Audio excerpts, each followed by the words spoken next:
Assalamualaikum warahmatullahi wabarakatuh. Selamat datang teman-teman semua di podcast Ngopi Manis yang nantinya kita akan bahas yang lagi panas-panasnya tentunya kita bahas lantik bersama narasumber yang tentunya sangat luar biasa. Nah, di depan saya ini sudah ada narasumber kita.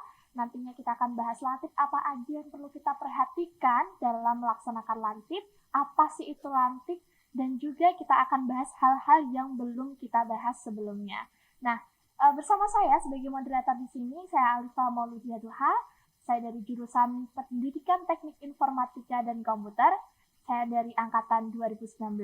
Nah, kebetulan sekali di sini saya merupakan mahasiswa yang pada sesinya ini nanti akan melaksanakan nanti. Nah, bakal seru nih, kita akan bahas secara santai bersama Kakak Anissa. Oke, sebelumnya kita akan kenalan terlebih dahulu dengan narasumber kita. Silahkan Kakak cantik. Oke, terima kasih Kak Alifa. Perkenalkan semuanya, nama saya Anissa Ramawati dari Pendidikan Teknik Bangunan Angkatan 2019. Oke, berarti dari Kakak Anissa ini adalah dulunya mahasiswa yang sudah melaksanakan lantik pada sesi 1 ya Kak ya, atau batch 1. Nah, nanti kita akan tanya-tanya seputar pengalaman apa saja sih yang sudah dilaksanakan oleh Kak Anissa. Tentunya nantinya pasti akan ada perbedaan ya antara lantik yang sesi 1 atau batch 1 dengan lantik yang akan dilaksanakan sekarang. Tapi tentunya kita akan bisa mengambil apa saja yang perlu dilaksanakan pada saat di sekolah terutama ya. Cara bagaimana bersosialisasi dengan warga yang ada di sekolah, bagaimana cara menyikapi anak-anak yang ada di sekolah, itu sangat penting sekali ya Kak Anissa ya. Iya. Oke. Kak Anissa, ada yang mau disampaikan dulu sebelum kita mau ke sesi 1? Mungkin langsung saja. Oke, baik. Di sini saya akan bertanya. Sebelum kita masuk, kita dasar dulu deh. Apa itu lantik? Untuk lantik itu sendiri kan kayak perkembangan dari PPL, PLT dari sebelumnya. Jadi sekarang disebutnya dengan UNES lantik. Mungkin nantinya mahasiswa langsung diterjunkan ke sekolah, jadi dia bisa langsung membantu guru, siswa, dan kepala sekolah untuk langsung belajar atau mengembangkan kurikulum yang ada di sekolah sehingga dapat membuat pembelajaran yang berkualitas. Gitu, Kak. Berarti kita terjun langsung merasakan bagaimana rasanya menjadi seorang guru, tentunya dengan bantuan dari Bapak Ibu guru di tempat, gitu ya Kak. Nah, lalu sebelum kita melaksanakan lantik, kita daftar dulu ya Kak? Iya, betul. Sistem pendaftarannya itu bagaimana Kak? Untuk sebelumnya di UNES Lantik 1 itu langsung ada di aplikasi Belum Stadu, ada di MBKM-nya. Nah, itu langsung daftar aja sih. Oke, di dalam, kalau tidak salah di lapor MBKM ya? Iya. Jadi nanti langsung masuk di lantiknya gitu ya? Iya. Oke, betul sekali. Jadi untuk kendalanya, kalau misal daftar dari UNES Lantik ini apa aja Kak? Apa ya, mungkin informasinya agak kurang diterima ya. Jadi mungkin untuk sebelum-sebelumnya kami itu langsung tanya-tanya di grup Telegram itu kan ada ya. Oh iya, benar. Sekarang pun ada Kak, iya benar. Jadi biasanya langsung mahasiswanya tanya-tanya di situ biar lebih jelas gitu. Oke. Kalau dari prodi sendiri itu menyediakan fasilitas untuk pertanyaan mahasiswa gitu enggak Kak? Alhamdulillah kalau dari prodi saya sendiri sih terbuka ya kalau jadi pertanyaan-pertanyaan kayak gitu. Oke, berarti memang sudah ada sesinya atau sudah ada bagiannya untuk menjawab pertanyaan mahasiswa gitu ya? Iya. Oke, yang selanjutnya dari Kak Anissa ini dulu pada saat melaksanakan lantik apa aja kegiatannya? Oke, kalau dari saya pertama mungkin penerjunan, terus observasi di lingkungannya, tanya-tanya mengenai kurikulum di sana, sistem belajarnya gimana, jam pelajarannya, terus mempelajari pembuatan RPP, modul pembelajaran, dan lain-lain. Itu sih. Oke, berarti nanti sebelum melaksanakan lantik, dari Kak Anissa dulu ada seperti pelatihan gitu ya? Ada pelatihannya dulu gitu ya? Iya, sebelum penerjunan biasanya dilakukan itu dulu ya, latihan clothing. Clothing, ya tuh. Sekarang berarti dari dulu pun memang sudah dilaksanakan seperti itu ya? Baik. Untuk pelaksanaan kegiatan lantiknya ini tuh menurut Kak Anissa, apa aja yang harus kita siapkan? Oke. Menurut saya semua ilmu yang kalian pelajari di kuliah itu mungkin dipakai. Terus dari surat rekomendasi, terus transkrip nilai itu juga dipakai buat pendaftaran. Terus apa lagi ya?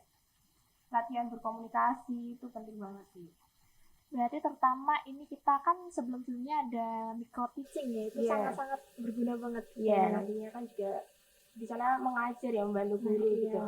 Apalagi dulu sebelum-sebelumnya kita sudah diajarkan caranya bagaimana membuat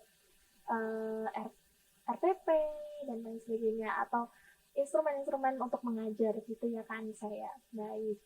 Untuk selanjutnya dari pengalamannya Kak Anissa nih.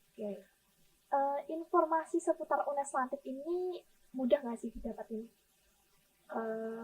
Mungkin karena kemarin ada Instagramnya jadi lumayan mudah ya, sama dari grup Telegram itu, jadi lumayan mudah sih. Oke. Berarti memang sudah ada platformnya tersendiri gitu ya. Di grup Instagram juga ada ya kan? Oh maaf, Telegram. Nah, Telegram itu sebenarnya sangat-sangat membantu sih Kak, menurut saya juga. Nah, dari sekian banyak step yang telah Kakak lakukan atau laksanakan, ada nggak sih kendala menurut Kakak tuh udah sangat-sangat susah gitu untuk, walaupun nantinya bisa, tapi itu memang benar-benar susah gitu? Mungkin koordinasi antar anggota kelompok itu sih, itu susah. Kadang ada yang masih punya acara sendiri, nah itu pas mau ngelakuin program kegiatan yang ada di sekolah jadi kayak terganggu gitu. Betul banget sih. Kalau memang masalah kelompok kita harus sama-sama memahami dan juga ayo kita sama-sama gerak gitu. Kalau misal yang gerak satu atau dua orang juga capek kan ya, betul banget. Nah, dari yang sudah dilakukan sama Kak Anissa nih, kalau boleh tahu, Kakak itu kemarin melaksanakan lantiknya ada di sekolah mana? Kemarin saya ditempatkan di SMK 3 Semarang di daerah Peleburan sebelah PIP. Oh iya, berarti dekat PIP ya? Iya. Menurut Kakak di situ kondisinya seperti apa? Menurut saya sekolah-sekolah yang ditempatkan tuh yang memiliki emang kualitasnya yang emang sudah bagus, jadi kita emang ditantang untuk mencari kelemahan-kelemahannya sehingga biar kita dapat membantu programnya itu ya, biar punya programnya sendiri gitu. Namun Kak Anissa, dari yang telah Kak Anissa laksanakan di sekolah tersebut, kendala dari siswa sendiri itu bagaimana? Karena saya ngajarnya di jurusan bangunan, jadi menurut saya di murid-murid di jurusan bangunan itu baik sih, nggak ada yang nakal-nakal gitu. Oh, berarti memang respect ya sama kita dan sangat menghargai gitu ya. Dan juga kita di sini sama-sama belajar, bertemu dengan mereka. Pengalaman saya tuh malah kayak asik gitu kalau ketemu sama Bapak PLT ya, PPL kalau dulu saya pas masih SMK. Jadi tuh sangat seneng karena usia mereka pun nggak jauh beda gitu sama kita. Nah, lebih ke friendly gitu. Teman. Nah, ada pengalaman menarik nggak Kak di situ? Apa ya, biasanya kita kalau sebelum belajar tuh kita curhat-curhatan dulu nih. Nah, jadi kita tahu apa permasalahan yang ada di mereka. Jadi biar kita tuh pas ngajar enak gitu, bisa nerima. Betul. Kadang tuh malah kita yang seusia mereka tuh malah bisa memahami dia gitu loh, dibandingkan mungkin dari guru yang lebih ke pendekatannya tuh beda gitu kan. Guru kan pendekatannya lebih ke ibu atau bapak ke anak, kalau kita lebih ke friendly gitu loh. Nah, mungkin itu sih senangnya kita kalau saat melaksanakan lantik. Jadi teman-teman, pesannya apa nih buat kakak nih? Ya buat pesannya kakak untuk teman-teman yang akan melaksanakan lantik. Apa ya, dibawa enjoy aja, dibawa seru-seruan aja. Mungkin itu sih. Oke. Ada satu yang mengganjal saya nih. ada rasa ketakutan sebetulnya kalau misalnya kita mahasiswa itu melaksanakan pengajaran atau Iya. seperti lantai seperti ini. Ditakutkan kita nggak tahu betul tentang pembelajaran yang dilaksanakan. Ada hal yang kita nggak paham, bahkan kita tuh merasa nggak yakin gitu sama apa yang kita sampaikan nanti di kelas. Nah, caranya Kak Anissa sendiri untuk mengatasi hal tersebut bagaimana? Mungkin sebelum mengajar ya itu ya, Iya, saat mengajar. belajar dulu kan, kita kan biasanya kan pas waktu mengajar itu kan berkelompok ya itu. Nah mungkin kita belajar bareng-bareng dulu sebelum kita ngajar. Nah jadi kita paham nih yang bakal diajarinnya kayak gimana, biar bisa diterima tuh kayak gimana, siap-siapin media pembelajarannya biar mereka bisa menerima gitu. Oke, memang benar-benar harus paham gitu ya kan? Iya. Dari kita harus mempersiapkan dengan betul gitu ya. Oke. Mungkin dari teman-teman yang sedang menonton podcast ini, kita nantinya akan lebih seru lagi membahas tentang dalam lagi tentang Iya dong. lantik ya kan Kak ya? Iya. Seputar apa saja yang dilakukan saat lantik. Jadi stay tune. Oke.